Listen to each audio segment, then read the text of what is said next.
A senior member of Turkey's ruling Justice and Development (AK) party has said opposition parties closing the door on a potential coalition government is a mistake.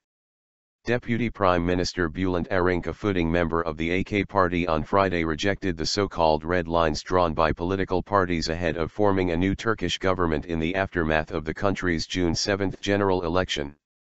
Every party leader should establish very sincere and affirmative relations with other party leaders and work with them on a beneficial government model for the country, Arinc told reporters in Istanbul after an international conference on human rights.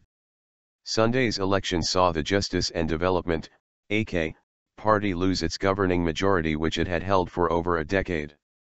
It is urgent to look for ways to form a strong government by considering the economy, foreign policy, and all the subjects about Turkey, Arinc said, adding, efforts should be exerted on this. His remarks came after some opposition leaders rejected forming a coalition with certain rivals. On Tuesday, the Republican People's Party, CHP, said that it was discussing a coalition option without involving the AK party. We can form a government with the other two parties easily, said Sezgin Tanrıkolu, CHP deputy head, speaking in Ankara.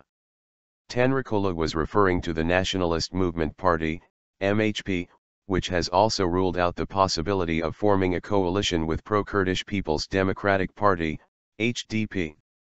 Let it be known that the MHP will not get in the same bag with snakes, said MHP Deputy Semi Yeltsin in a statement released on Thursday.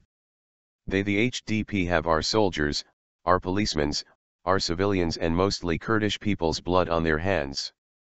The CHP won 132 seats with 24.96%, while the MHP claimed 80 seats with 16.29% votes. The HDP passed the 10% threshold with 13.12% votes to take 80 seats, marking the first time it will enter the parliament as a party.